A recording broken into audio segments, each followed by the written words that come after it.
আসসালামু আলাইকুম ভিউয়ার্স ও নমস্কার আপনাদের চাই আছে আমার ইউটিউব চ্যানেল যে সেটা এখন ভিউয়ার্স আজ এটা গুরুত্বপূর্ণ বিষয়ের উপর এটা ভিডিও লই আপনাদের সম্মুখত উপস্থিত হয়েছে ইয়া হয়েছে যে সমন্বিতভাৱে মাছ আৰু হাঁহ পালন কৰিলে লাভৱান হোৱাৰ সম্ভাৱনা আছে নে নাই তাৰে বিষয় লৈ আজি এই ভিডিঅ'ৰ মাধ্যমত আপোনালোকৰ সন্মুখত কিছু কথা আলোচনা কৰিম গতিকে আহক ভিডিঅ'টো আমি চাই লওঁ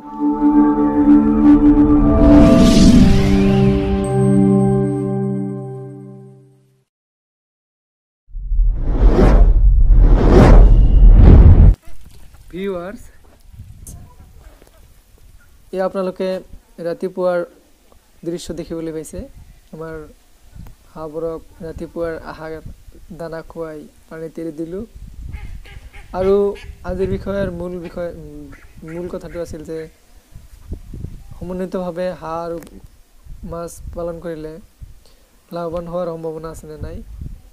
এই সন্দৰ্ভত আমি ক'ম যে নিশ্চয় লাভৱান হোৱাৰ সম্ভাৱনা আছে কিয়নো হাঁহ আৰু মাছ পালন কৰি বহুতো লাভৱান হোৱাৰ কথা আপোনালোকে আগতীয়াকৈ বোধহয় শুনিছে আৰু মোৰ জনমতেও লাভৱান হোৱাৰ সম্ভাৱনা আছে কিয়নো যেতিয়া এখন পুখুৰীত হাঁহ পালন কৰা হয় তেতিয়া বহুতো ক্ষেত্ৰত সুবিধা দেখা দিয়ে যেনেকুৱা আমি বনাইছোঁ চাংঘৰ চাওক এই চাংঘৰটোত যেতিয়া আমি হাঁহ ৰাখিছোঁ যেতিয়া হাঁহবোৰে দানা খাইছে এই অৱশিষ্ট কিছুমান যে দানা ৰৈ যায় বা থাকি যায় সেই দানাখিনি ডাইৰেক্ট আমাৰ পুখুৰীৰ মাজত পৰে আৰু পুখুৰীৰ মাজত পৰাৰ ক্ষেত্ৰত কি হয় সেই দানাখিনি ডাইৰেক্টলি মাছে খাব পাৰে মাছে খোৱাৰ ফলত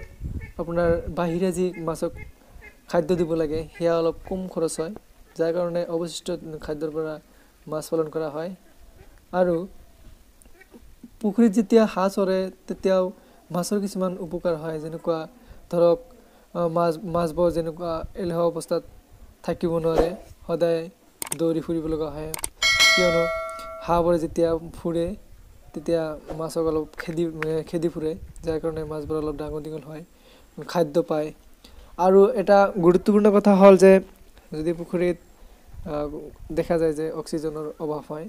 সেই অক্সিজেনৰ অভাৱ হাঁহ পুখুৰীত থকা অৱস্থাত অক্সিজেনৰ অভাৱ নহয় আৰু এনেকুৱা বহুতো ক্ষেত্ৰত দেখা যায় যে হাঁহ আৰু মাছ পালন কৰিলে বহুতো ক্ষেত্ৰত সুবিধা দেখিবলৈ পোৱা যায় আপোনালোকে চালে নিশ্চয় গম পাব এক নম্বৰ কথাত আপোনাৰ পুখুৰীত কোনোদিন অক্সিজেনৰ অভাৱ নহ'ব এইটো খাটাংকে আপোনালোকে ক'ব পাৰে আৰু পুখুৰীত হাঁহ পালন কৰিলে হাঁহৰো এনেকুৱা আপোনাৰ পানীৰ অভাৱ নহয় নিজাকে আপুনি পানী ৰাখিব পাৰে হাঁহৰ কোনো পানীৰ অভাৱ নহয় পানী যিহেতু আপোনাৰ নিজৰ কেপাচিটিত থাকে আৰু হাঁহ যিহেতু আপোনাৰ পানীত চৰাই যাৰ কাৰণে দুয়োটাই আপোনাৰ দৰকাৰী হাঁহ পুহিলে পানী দৰকাৰ হ'বই সেইকাৰণে পুখুৰীৰ লগত হাঁহ পালন কৰিব পাৰে ইয়াত চাবলৈ পাইছে আমাৰ হাঁহবোৰ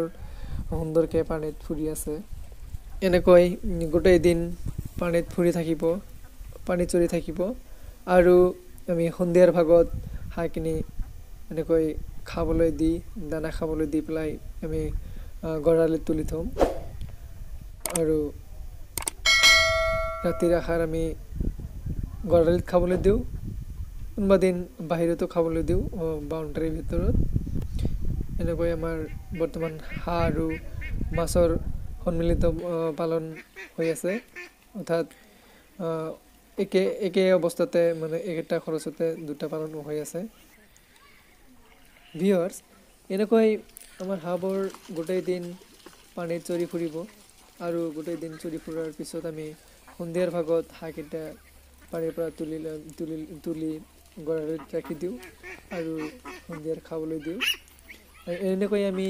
হাঁহ আৰু মাছ পালন কৰি আছোঁ তো আগন্তুক দিনত